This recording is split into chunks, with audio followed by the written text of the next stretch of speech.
Bismillahirrahmanirrahim. Assalamualaikum warahmatullahi wabarakatuh. Selamat pagi anak-anak. Bagaimana kabarnya hari ini?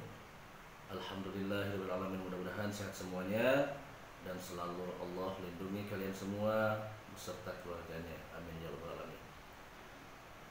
Anak-anakku, pada pagi hari ini tanggal 6 Agustus tahun 2020, insya Allah materinya adalah tentang kalamullah atau Al-Quran.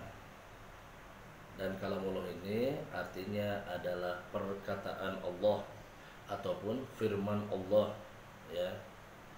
Sebetulnya ini adalah beriman kepada kitab-kitab Allah. Namun dalam buku disebutkan bahwa bab tentang kalamullah. Oke anak-anakku, masih ingat materi kemarin yaitu tentang surat At-Tin, ya. Surat At-Tin, jadi itu merupakan salah satu surat di dalam Al-Quran, ya. Sebelum kita ke materi, alangkah baiknya kita ucapkan dulu atau terlebih dahulu kita awali dengan ucapan basmalah. Bismillahirrahmanirrahim. Kita bersalawat kepada Rasulullah Sallallahu Alaihi Wasallam. Semoga kita disyafaati oleh Rasulullah Sallallahu Alaihi Wasallam di akhirat nanti. Bismillahirrahmanirrahim. Yang pertama yaitu tentang arti atau pengertian kalamullah. Apa itu kalamullah? Kalamullah secara bahasa yaitu firman Allah atau wahyu Allah.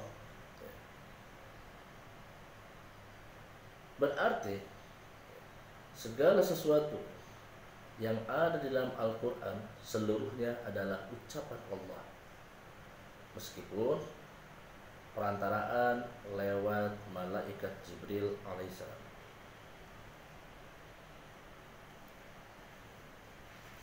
Kita tahu ada berbagai nama-nama Al-Quran, ya. Kita sering mendengar Zalikal kitabu, Zalikal kitabu.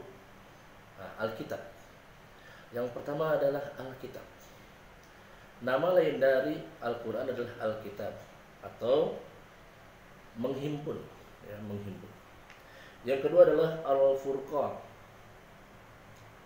Al-Furqan yaitu pembeda. Yang ketiga adalah Az-Zikru, peringatan, ya. Peringatan dalam arti Allah sering memberikan kita peringatan tentang adanya surga, adanya neraka, adanya ancaman, adanya azab, ataupun yaitu semacam mukjizat, itu peringatan. An-Nur yaitu cahaya, ya, cahaya.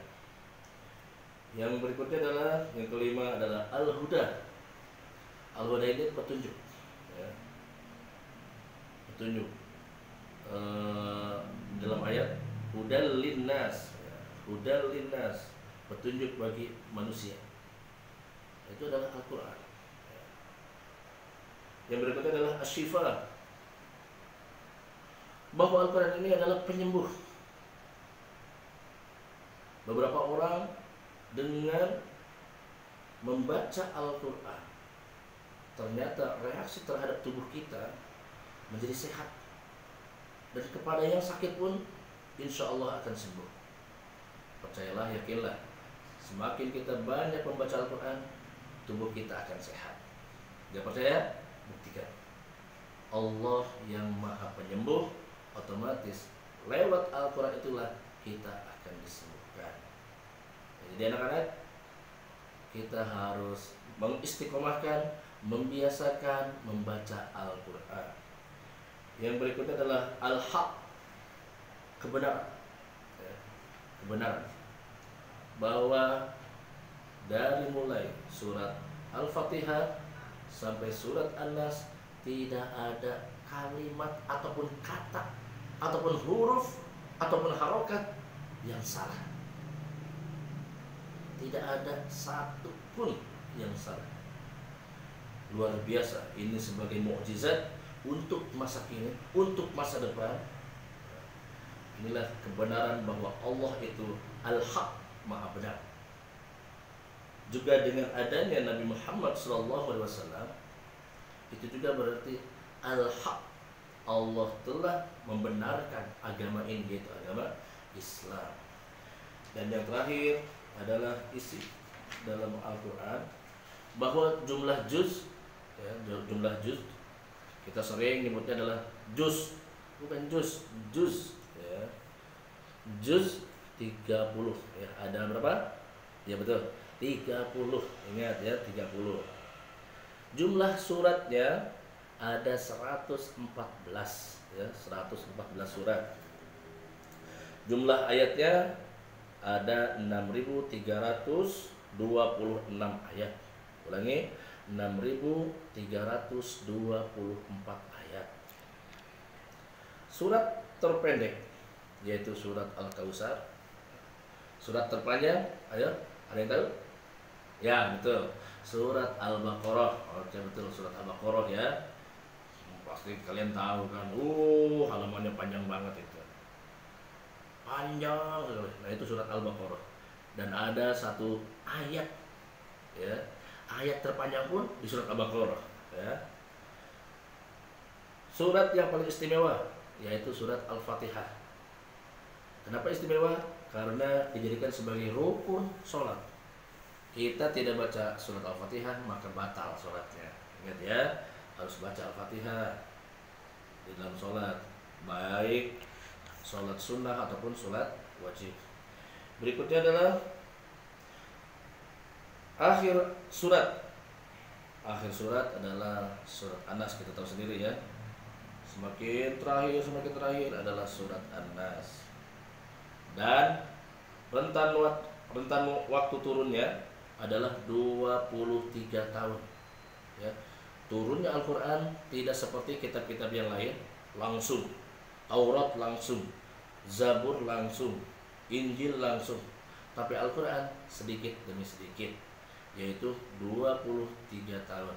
Ada lagi dari kalam yang lain, dari kalam ulama, bahwa 22 tahun, 2 bulan, dan 22 hari.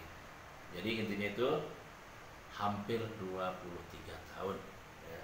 Oleh karena itu anak-anak, di dalam bab materi, ya, tentang kalamullah ataupun Al-Quran ini, kita harus meyakini tentang Al-Quran ataupun tentang kitab-kitab.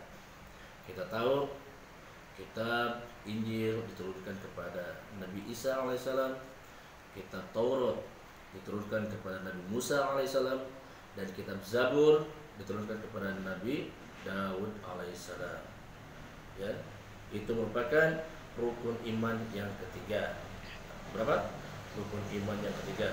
Yang pertama beriman kepada Allah, yang kedua adalah beriman kepada malaikat, dan yang ketiga adalah beriman kepada kitab-kitab Allah. Kita tidak boleh mengingkari salah satu dari kitab tersebut. Misalnya kalian mengingkari adanya kitab Injil, maka kalian telah kufur. Hati-hati, kita wajib mengimani. Oleh karena itu Pak Am memberikan suatu tugas, yaitu merangkum, ya, ataupun menulis, ya, menulis yang pentingnya saja, ya, yang pentingnya saja. Ingat, tidak perlu dikirim. Yang penting kalian udah mencatat, udah menulis kalimat-kalimat ataupun hal-hal yang pentingnya saja. Tidak perlu semuanya, ya, tidak perlu semuanya. Oke ya, ditunggu oleh Pak Am. Ya, assalamualaikum warahmatullahi wabarakatuh.